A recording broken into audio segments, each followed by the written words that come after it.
अब देखो इस सम में फॉर्मूला था जी, net profit plus insured standing charges. अगर सम में क्लियरली नहीं बताता है कि जो स्टैंडिंग चार्जेस है वो इंश्योर्ड है कि अनइंश्योर्ड है, तो हमेशा उसको अज्यूम करेंगे कि ये जो स्टैंडिंग चार्जेस है ये इंश्योर्ड ही होगा। तो यहाँ पर हम लोगों का स्टैंडिंग चार्जेस सिर्फ दिया हुआ है, इंश्योर्ड वर्ड नहीं लिखा है। स्टिल वी विल अज्यूम कि यही स्टैंडिंग चार्जेस हम लोगों का इंश्योर्ड है। तो स्टैंडिंग चार्जेस की जगह, इंश्योर्ड स्टैंडिंग चार्जेस की जगह 14,250 भी लिखना होगा। ठीक है, तो यहाँ पे हम लोग को प्लस भी करना होगा 14,250। तो हम लोगों का ये आ जाएगा 20.71%। ये हम लोगों का जीपी रेशियो आ गया। अब हम लोगों का स्टेप टू क्या था? स्टेप टू है हम लोगों का, अब शॉर्ट सेल्स का यहाँ पे क्या मतलब होता है? शॉर्ट सेल्स का मतलब होता है आग लगने से हम लोग कितना सेल नहीं कर पाए, जो लास्ट ईयर कर पाए थे। जैसे सोचो कि लास्ट ईयर जब बिजनेस में कोई आग नहीं लगा था, सब कुछ ठीक था, लास्ट ईयर सब कुछ ठीक था, तो हम लोगों ने सेल किया है 10 लाख का। पर इस साल जब आग लग गया तो हम लोग सेल कर पा रहे हैं सिर्फ 2 लाख का। तो शॉर्ट सेल कितना हो गया? 8 लाख। शॉर्ट सेल का मतलब होता है कितना सेल इस बार नहीं कर पाए जो लास्ट ईयर कर पाए थे। तो ये कौन से पीरियड का बात करते हैं हम लोग? शॉर्ट सेल्स का हम लोग बात करते हैं आग लगने वाले पीरियड से। तो हम लोगों का आग लगा था 30 जून को, और इंडेमनिटी पीरियड के हिसाब से हम लोगों का इंडेमनिटी पीरियड चला है 31 दिसंबर तक। तो डिस्टर्ब्ड पीरियड क्या था, इंडेमनिटी पीरियड क्या था? डिस्टर्ब्ड पीरियड था हम लोगों का 30 जून से 31 दिसंबर। तो हम लोगों को सिर्फ इसी डिस्टर्ब्ड पीरियड का सेल्स चाहिए। मतलब हम लोगों को सेल चाहिए सिर्फ डिस्टर्ब्ड पीरियड का। तो 30 जून से 31 दिसंबर तक का सेल कितना है? तो टर्नओवर क्लियरली लिख रहा है इंडेमनिटी पीरियड का टर्नओवर, ये तो लैंग्वेज ही लिख कर दे दिया है कि इंडेमनिटी पीरियड का सेल्स है हम लोगों का 28,000। तो हम लोग क्लियरली लिखेंगे स्टैंडर्ड टर्नओवर, स्टैंडर्ड टर्नओवर,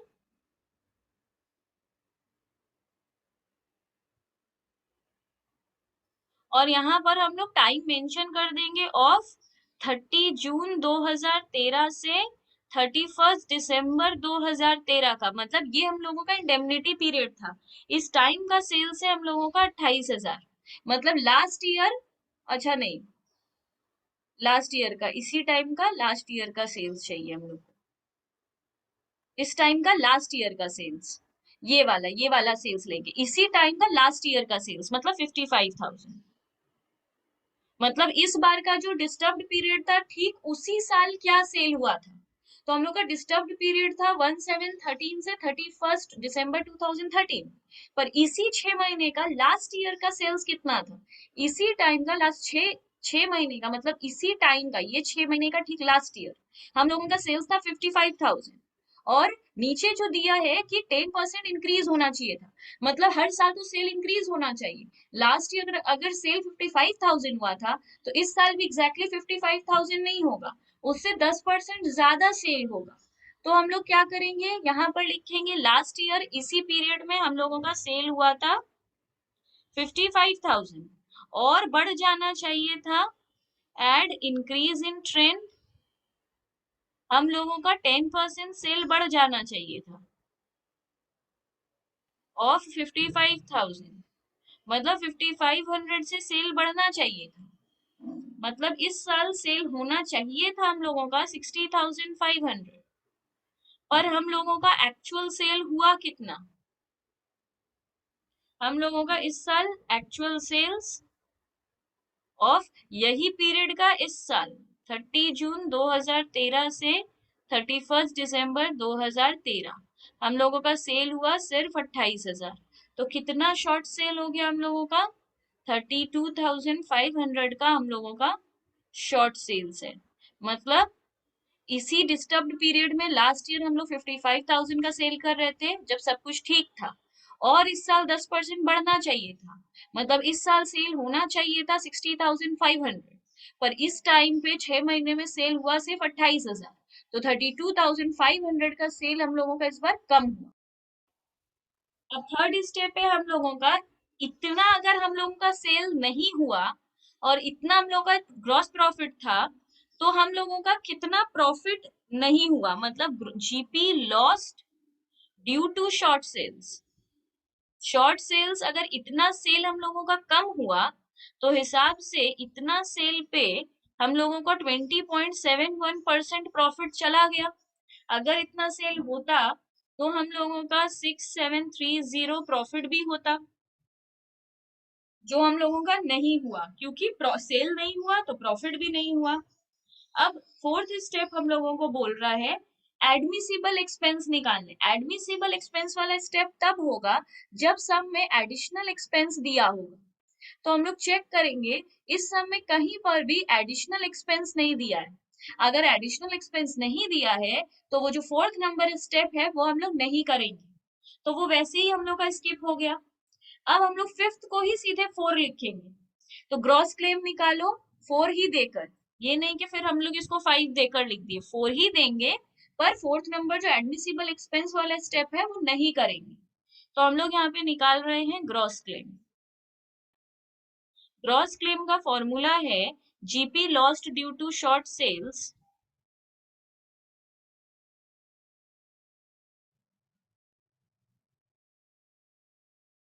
इसमें हम लोग प्लस करते हैं एडमिसिबल एक्सपेंस। या हम एक बार फॉर्मूला लिखकर कर रहे हैं, बार बार अपने ऐसे ही करेंगे, एडमिसिबल एक्सपेंस प्लस सेविंग्स। तो GP loss due to short sale 6730 है, एडमिसिबल एक्सपेंस इसमें नहीं है, सेविंग्स भी इसमें नहीं है, तो यही हमारा ग्रॉस क्लेम है।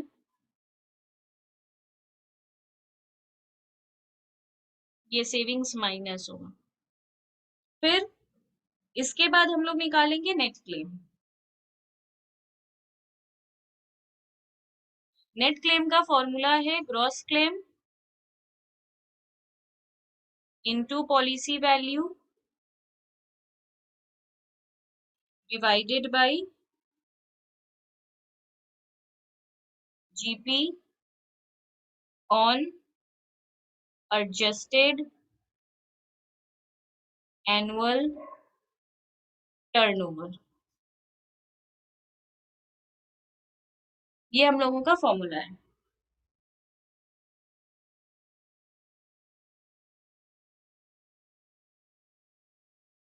अच्छा, अब एक चीज और देखना होगा सम में कि कब एवरेज क्लॉज अप्लाई होगा, एवरेज क्लॉज अप्लाई नहीं होगा। ये एवरेज क्लॉज वर्ड का मतलब क्या होता है?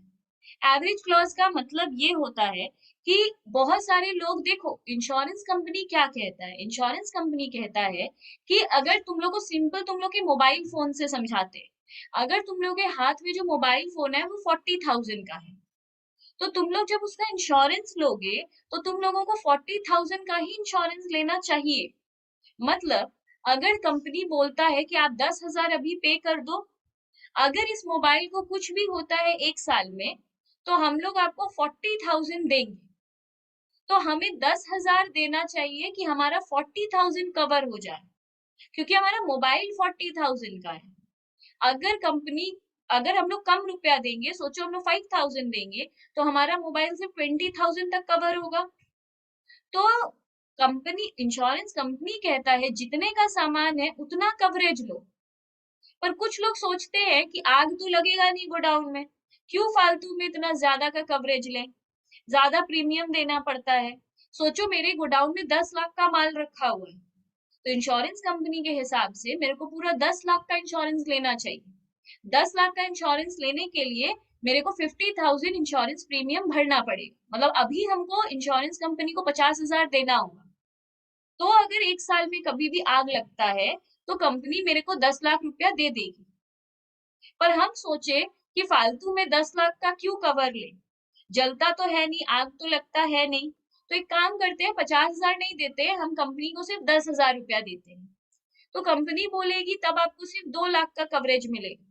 मतलब अगर आप अभी हमें 10,000 रुपया दोगे और कल को अगर आपके यहाँ आग लगा तो हम लोग आपको सिर्फ 2 लाख रुपया देंगे। तो हमारे जितने का स्टॉक था उससे कम का स्टॉक का हम लोगों ने इंश्योरेंस लिया है। इसे कहते हैं अंडर इंश्योरेंस, मतलब जितने का सामान है उससे कम में हम लोग इंश्योरेंस कराए, उसको कहते हैं अंडर इंश्योरेंस। अंडर इंश्योरेंस कराना अच्छी बात नहीं है। और जितना है उतना का कराओ, इंश्योरेंस कंपनी ये कहता है। तो अगर हम जितना का सामान है उतना ही कराएंगे, 10 लाख का सामान है, 10 लाख का इंश्योरेंस कराएंगे, तो उतना ही क्लेम मेरे को मिल जाएगा। सोचो 10 लाख का स्टॉक जला, मेरे को पूरा 10 लाख रुपया मिल जाएगा। और अगर हम अंडर इंश्योरेंस कराएंगे, मतलब 10 लाख का सामान था पर हम सिर्फ 2 लाख का इंश्योरेंस लिए हैं, तो ऐसा नहीं है कल को आग लगेगा तो मेरे को 2 लाख रुपया मिल जाएगा, मेरे को 1,50,000 मिलेगा। तुम लोग बोलोगे क्यों, हम लोग कम से कम 2 लाख का इंश्योरेंस तो लिए थे, फिर 1.5 लाख क्यों मिल रहा है? ये पनिशमेंट है। पनिशमेंट ये है कि तुम लोगों ने अंडर इंश्योरेंस करवाया है। अंडर इंश्योरेंस करवाओगे तो इंश्योरेंस जब क्लेम मिलेगा, नेट क्लेम मिलेगा, तो जितना का इंश्योरेंस कराए हैं उससे भी थोड़ा सा कम मिलेगा। ये एक पनिशमेंट है अंडर इंश्योरेंस कराने का। तो ये जो कैलकुलेट हुआ है 1,50,000 कम, 2 लाख कम कराए थे और मेरे को कम मिल रहा है, मतलब 1.5 लाख मिल रहा है। इस ये ये कम मिलने को कहते हैं average clause is applicable. Average clause किसी पे एप्लीकेबल है, मतलब अगर वो कम इंश्योर अंडर इंश्योरेंस किया है तो उसको उससे भी कम मिलेगा, जितना का वो इंश्योरेंस कराया है उससे भी कम मिलेगा, इसको कहते हैं एवरेज क्लॉज। तो एवरेज क्लॉज के हिसाब से तो ये हम लोग को चेक करना होगा सम में एवरेज क्लॉज एप्लीकेबल है या नहीं। तो इसके लिए हम लोग चेक करेंगे पॉलिसी वैल्यू कितने का था और हम लोगों का ग्रॉस क्लेम कितने का है, ये हम लोग चेक करेंगे। तो इसके लिए रूल लिख लो। तो इसमें हम लोग का एवरेज क्लॉज एप्लीकेबल नहीं है, जिस समय एप्लीकेबल होगा उसमें दिखाएंगे क्यों एप्लीकेबल हुआ। अभी फिलहाल लिख लो 6 नंबर देके नेट क्लेम। नेट क्लेम इसमें इस फॉर्मूला से नहीं होगा। इस फॉर्मूला से इसलिए नहीं होगा क्योंकि इसमें अंडर इंश्योरेंस नहीं है, इसमें एवरेज क्लॉज एप्लीकेबल नहीं होगा। अगर एवरेज क्लॉज एप्लीकेबल होगा तब इस फॉर्मूला से निकालेंगे। अगर एवरेज क्लॉज एप्लीकेबल नहीं होगा तो जो ग्रॉस क्लेम होगा वही हम लोगों का नेट क्लेम होगा। तो यही हम लोगों का नेट क्लेम हो जाएगा। नेट क्लेम भी वही होगा जो ग्रॉस क्लेम था, दैट इज 6,730 रुपीज। ये कैसे समझे कि ये फॉर्मूला अप्लाई नहीं होगा, मतलब एवरेज क्लॉज एप्लीकेबल नहीं है, इसमें एवरेज क्लॉज एप्लीकेबल नहीं हुआ है, इज नॉट एप्लीकेबल, इसलिए फॉर्मूला यूज नहीं किए हैं। ये कैसे पता चला, जिसमें एप्लीकेबल होगा उसमें बताएंगे। 44 में हम लोग को बोल रहा है there was a serious fire in the premises on 1/9/13। Date is very important, हम लोग का आग लगा है 1 सितंबर 2013 में। Their business activities were interrupted until 31 दिसंबर। तो बिजनेस खराब, इंटरप्टेड मतलब डिस्टर्ब, कब तक खराब रहा? 31 दिसंबर तक, मतलब 1 सितंबर से 31 दिसंबर तक, मतलब 4 महीना, सितंबर अक्टूबर नवंबर दिसंबर, 4 मंथ्स हम लोगों का इंडेमनिटी पीरियड है। when normal trading conditions were re-established, 31 दिसंबर के बाद हम लोग का बिजनेस नॉर्मल चलना शुरू हुआ। एबीसी आर इंश्योर्ड, ये लोग इंश्योरेंस ले रखा था अंडर द लॉस, और लॉस ऑफ प्रॉफिट होगा वो, लॉस ऑफ प्रॉफिट पॉलिसी 42,000। तो सम एश्योर्ड है, पॉलिसी वैल्यू है 42,000। You are able to ascertain the following information. Net profit दिया है, इंश्योरेबल स्टैंडिंग चार्जेस हम लोगों को दिया है 30,000, of which 2,000 were not included in the definition of insured standing charges। तो सिर्फ इंश्योर्ड स्टैंडिंग चार्जेस है 28,000, क्योंकि 30,000 पूरा इंश्योर्ड है बट 2,000 को इंश्योर्ड नहीं मान रहा है ये लोग। तो 28,000 इंश्योर्ड है जो जीपी रेशियो निकालने में काम आएगा। तो इंश्योर्ड में 28,000 लेंगे। अब हमें लास्ट ईयर का सेल्स चाहिए, तो दिया है एडिशनल कॉस्ट ऑफ वर्किंग, ये सेल्स नहीं है। सेविंग दिया है, वो सेल्स नहीं है। 5 में टर्नओवर बोलकर कुछ लिखा है, वो पढ़ेंगे। Turnover for the period of 4 months, ये 4 महीने का ही टर्नओवर है।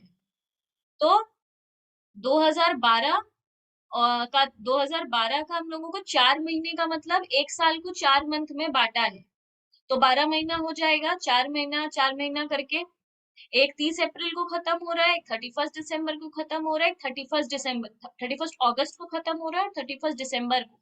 तो 4 महीने का स्प्लिट करके हम लोगों को दिया है। पहले 4 महीने का 65,000, दूसरे 4 महीने का 80,000, तीसरे 4 महीने का 95,000। वैसे ही 2013 का दिया है। तो आग लगा है 2013 में, तो हमें सेल्स चाहिए होगा 2012 का। तो 2012 का सारा सेल्स को प्लस करो, ये जो नीचे सेल्स दिया कितना आ रहा है अभी बताओ। 2,40,000।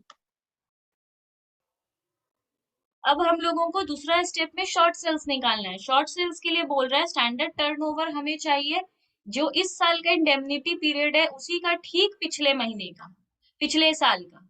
तो 1 सितंबर 2012 से 31 दिसंबर 2012 का हम लोगों को सेल्स चाहिए। तो ये हम लोगों को कहाँ मिल जाएगा, ये 31 अगस्त तक का है। मतलब इसके बाद का जो लास्ट वाला दिया है ये 95,000, ये है 1 सितंबर से 31 दिसंबर का, क्योंकि 31 अगस्त के नेक्स्ट डे मतलब 1 सितंबर। तो एकदम लास्ट वाला हम लोग ले लेंगे 2012 का। तो 90 तो लिखेंगे 1912 से हम लोगों को चाहिए 31 दिसंबर 2012 वाला सेल जो कि है 95,000। इस सब में हम लोगों को ट्रेंड दिया है कि नहीं वो चेक करना होगा। इस सब में कहीं पर भी हम लोगों को ट्रेंड नहीं दिया है कि सेल बढ़ना चाहिए या गिरना चाहिए, कोई परसेंट में कुछ मेंशन्ड नहीं है, तो वो हम लोग हटा देंगे। और इसी टाइम का फिर सेल देखेंगे तो वो 2013 का 15,000 है, वही लास्ट टाइम का हम लोगों का सेल है 15,000। तो इसको अब हम लोग माइनस करेंगे तो शॉर्ट सेल्स आ जाएगा। तो लेस एक्चुअल सेल्स, इस टाइम का एक्चुअल सेल्स ऑफ 1913 से 31/12/13 का सेल जो कि है 15,000। तो हम लोगों का आ जाएगा 80,000 इज शॉर्ट सेल्स। मतलब लास्ट ईयर इसी टाइम पे 95,000 का सेल हुआ था, पर इस साल बिजनेस खराब होने की वजह से सिर्फ 15,000 का ही सेल हुआ। इसके बाद इसमें चेक करेंगे एडमिसिबल एक्सपेंस के लिए कोई एडिशनल एक्सपेंस या एडिशनल कॉस्ट दिया है या नहीं। ये हम लोग को रोमन 3 में दिखाई दे रहा है कि एडिशनल कॉस्ट दिया है। जैसे ही हम लोगों ने एडिशनल कॉस्ट वर्ड पढ़ा या एडिशनल एक्सपेंस पढ़ा, कुछ भी एडिशनल हम लोगों का खर्चा हुआ है तो हम लोग को फोर्थ स्टेप भी करना पड़ेगा जो लास्ट समय हम लोगों ने स्किप कर दिया था। तो वो स्टेप अभी लिखना पड़ेगा, fourth, calculation of admissible expense.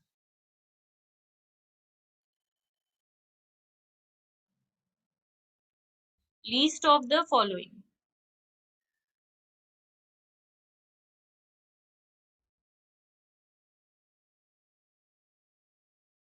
Roman 1 देकर एक्चुअल, एडिशनल, एक्सपेंस। सम में जो एडिशनल एक्चुअल एडिशनल एक्सपेंस दिया है हम लोग यहाँ पे वो लेंगे जो कि है 600 का। तो एडिशनल एक्सपेंस है हम लोगों का 600, मतलब 600 रुपया हम लोगों ने एडिशनली खर्चा किया है। रोमन 2 बोलकर जो दूसरा स्टेप था वो लिखेंगे। दूसरा एक्सपेंस था GP due to additional expense on additional sales.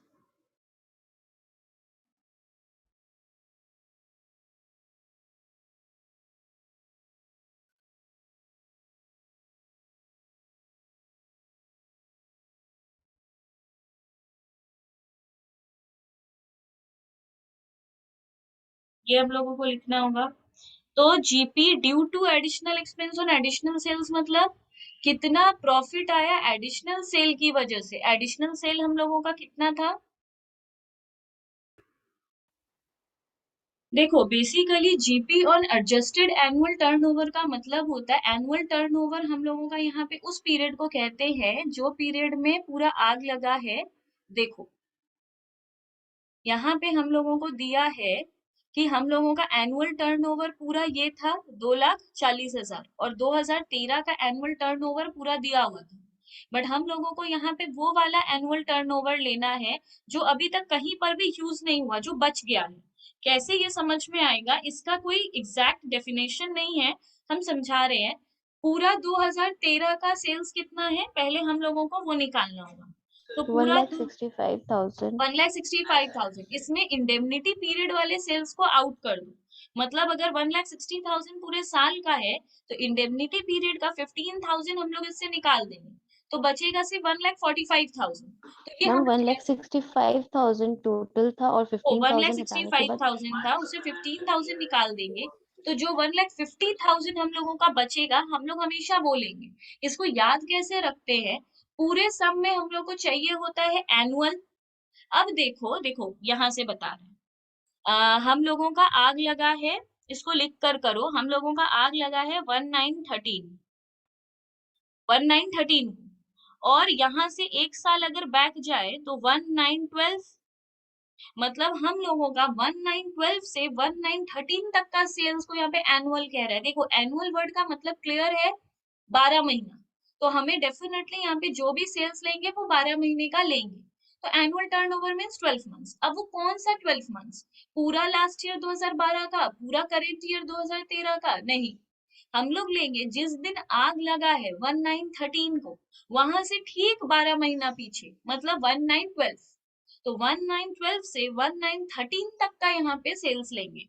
तो 1912 का सेल्स था हम लोगों का 95,000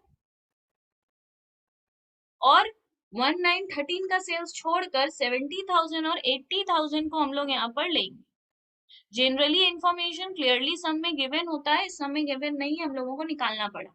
तो 1913 को जिस दिन आग लगा वहां से ठीक एक साल पीछे चले जाएंगे, दैट इज 1912।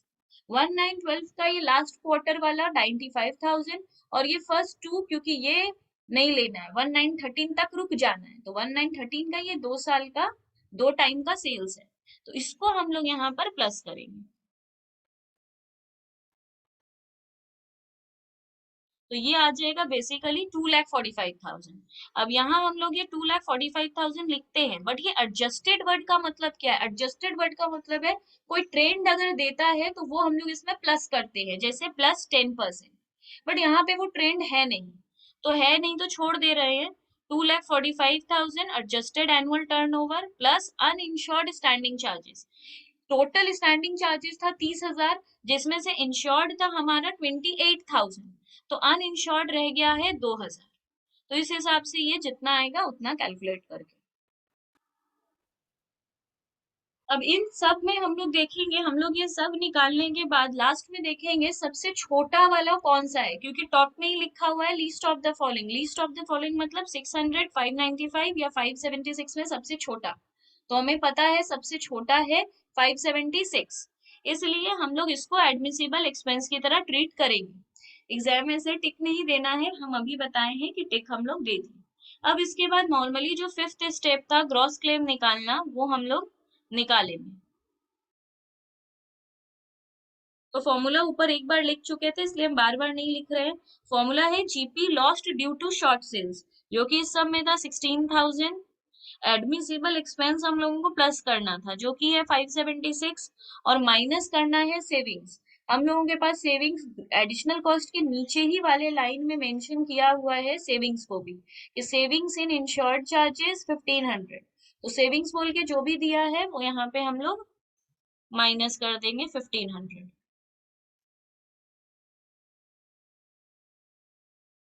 तो 15076। अब हम लोग निकालेंगे नेट क्लेम।